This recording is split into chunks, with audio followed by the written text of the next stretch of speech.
so lonely. I felt like just a kind of deep black loneliness. And part of how I found my way out of it was with these fantasies of ways to reach across to other people's hidden minds that were hidden inside these funny sacks of skin, these heads, and I was particularly moved by surreal art. I used to stare at Hieronymus Bosch, and I thought, what an astonishing thing that somebody can create this artifact of something that's not real, but indicates something that is real mentally, something internal. I was just utterly fascinated by that as a path towards recovering lost connection. Each of us is faced with a mystery. We are born into this. We die into this. We grow up, work, play, fall in love, get our heart broken, and face death. What is the nature of the darkness? And what is our position in it? What does the universe mean? What is its purpose? Who are we? And what is the meaning of our lives? This book jumped off of the shelf to me, but I always laughed it off until I grabbed it and saw this little child on the cover being cradled by a universe. And I thought, it's interesting because it's comparing fulfilling our real self and who we really are versus growing up in a dysfunctional environment.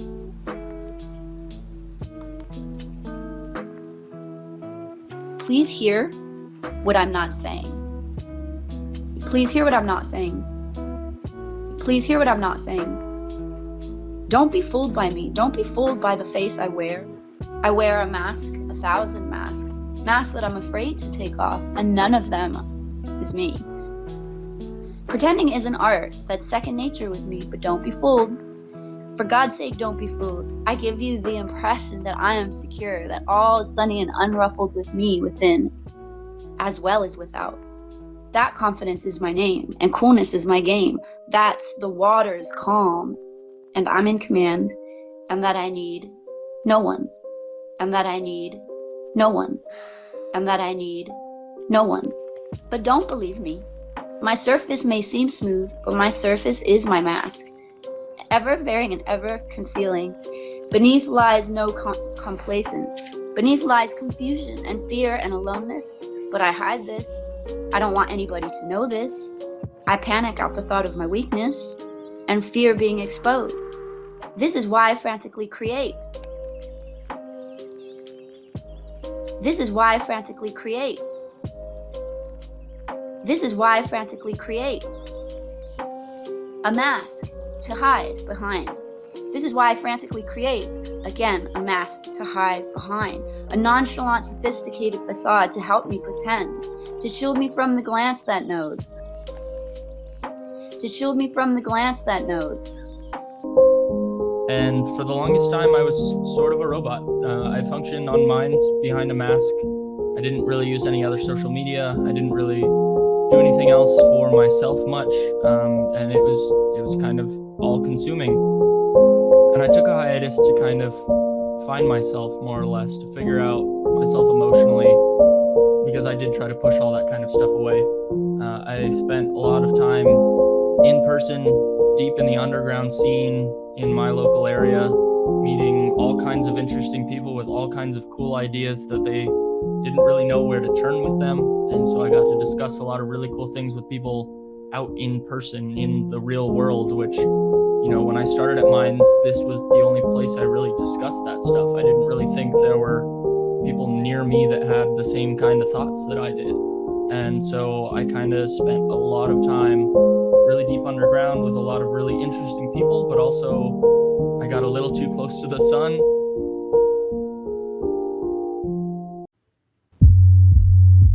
Yeah, that's great. That's great. Good poem, good talk. I'm very happy with this gathering. Is everybody having fun? Is everybody having fun? You know what? You know what it actually brought to mind is Satori will like this.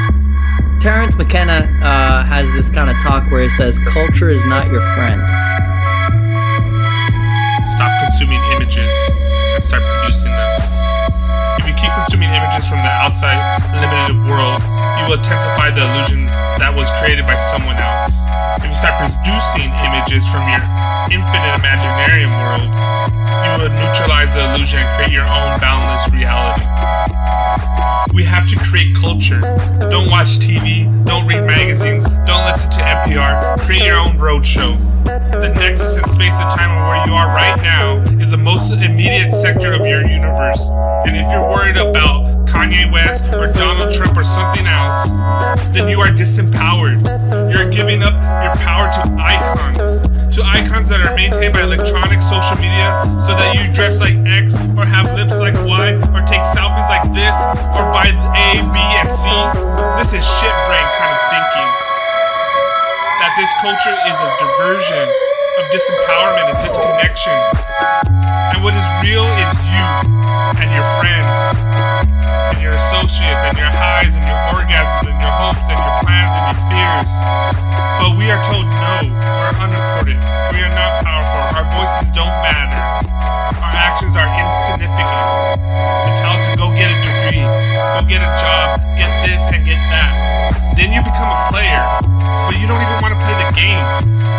You want to reclaim your mind and get out of the hands of the cultural engineers who want to turn you into a half-baked moron, consuming all the trash that is being manufactured out of the bones of a dying world. Art has a new role in our changing world. Art can provide a model for recreating our society on a humane, egalitarian, and regenerative principles. Art is an infinite game where there are no winners or losers.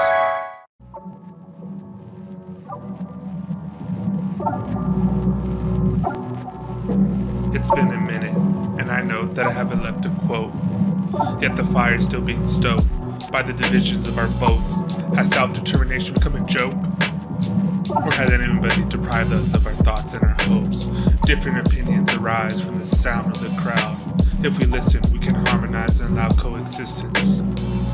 One derived of the people's persistence and invention, an event, a global wave that defines our very existence. Then witness the way that all life gains momentum. I question, why would you want to be surrounded by people who teach the same lesson? My impression is that we need a whole section of opinions and minds that leave a lasting impression. Progression is often led by the ones who thrive to seek the answers of all their questions. Not to mention the effect that they have on the field of intentions. Take these words as my intention. With them, I send my blessings.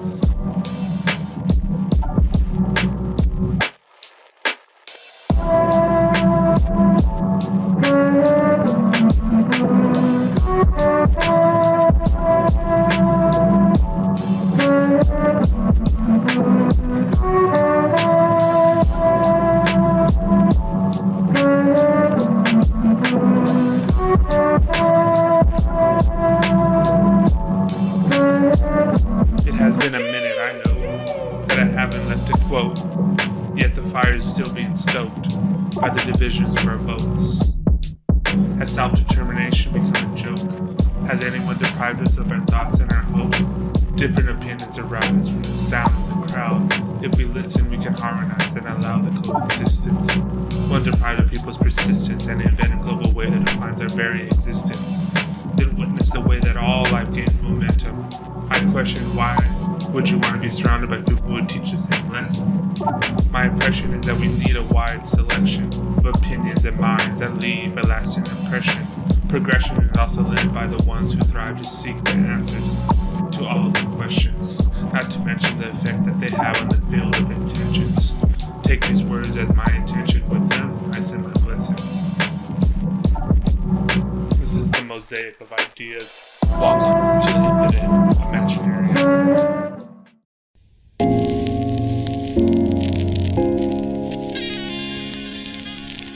Grey hackers and other computer enthusiasts, and ravers and old school punkers and bloggers and Burning Man attendees will work and play and put in their own time and money to do something. Not because there is potential profits, awards or honours, but our sheer enthusiasm indicates something about human beings that goes unrecognised in both capitalist and socialist societies that presume people have to be coerced into making efforts, granted a certain amount of autonomy, a certain permission to put some creativity into their work, a certain shared sense of community.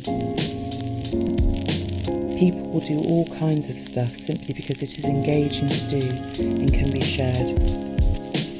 These sorts of ideas form the dim outline of a new way of organising a society where we don't impose material scarcity in situations where there is any. Cut up the past, and the future leaks out. The art of literally cutting up text and images in a random fashion and then reassemble them to form a new, unexpected patterns. Yeah. At some point, Bill was like, I'm not attached to my thinking or something like that. And it was just like, it just like paused the whole conversation. It's like, wow, great. Right. You could say, hey, anyone can take this and cut it up and... Okay. So you have the ability to license it however you want. Right. You could say, hey, anyone can take this and cut it up and... Right. You could say, hey, anyone can take this and cut it up and remix it, or you could say, no, it's locked down. But the free will stuff is connected to how we're dealing with information.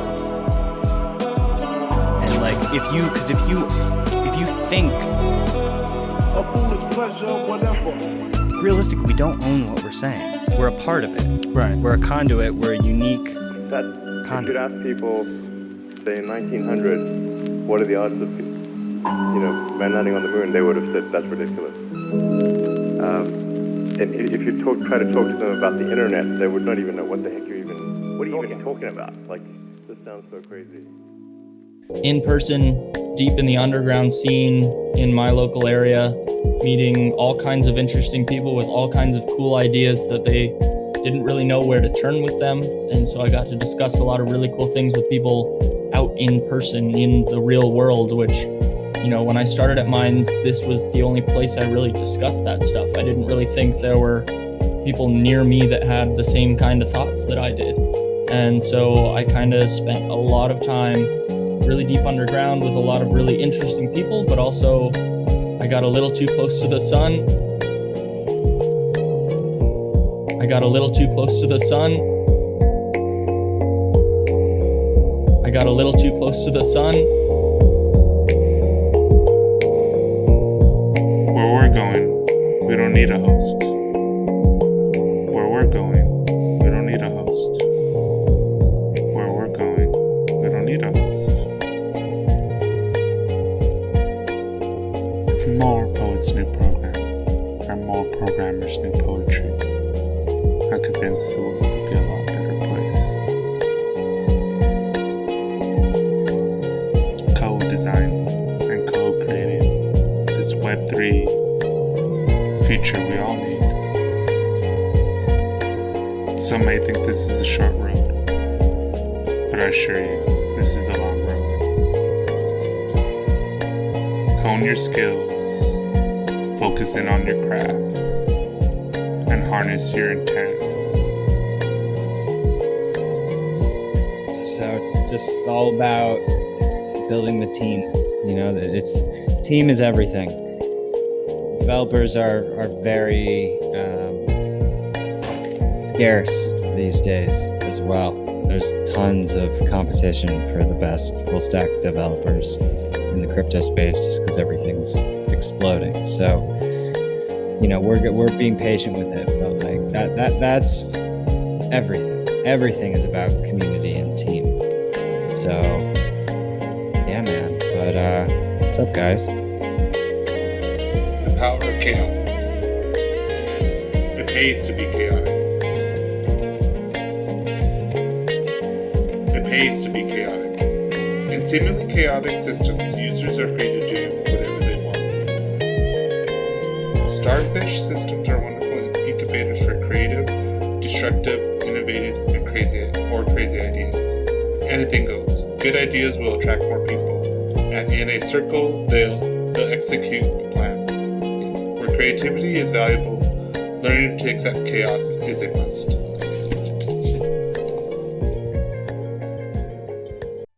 All right, so I think I'm maxed out here.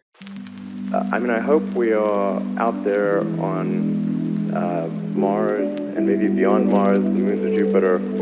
I hope we're traveling frequently throughout the solar system, perhaps preparing for missions to nearby star systems. And I think that would be very exciting to do that. Essentially, just memories flowing from afar like a planetary charge raining down from the stars. It's a simple life on Mars with a lot of time to hesitate. It's easier to meditate outside of this conglomerate. Found a letter in a monolith for a paleontologist, and suddenly was standing in a rather strange aquarium. And wondering just where we'd been before we were American, it whispered in the air within, "We'll be right back there again." This poem is it's an older poem. It's like from I think like 2013 or so. And it was like the first time I really was like I had discovered this kind of psychedelic style. Like I had discovered this kind of psychedelic style. Psychedelic style. Perception's fabric and exact strangeness. A deeper curl into question. Crash into furniture. Who am I? Who am I? Essentially, just memories flowing from afar like a planetary charge raining down from the stars. It's a simple life on Mars with a lot of time to meditate. It's easier to levitate outside of this conglomerate. Found a letter in a monolith for a paleontologist, and suddenly was standing in a rather strange aquarium. And wondering just where we'd been before we were American, it whispered in the air within, "We'll be right back there again." How's it, pretty much? A foolish pleasure, whatever.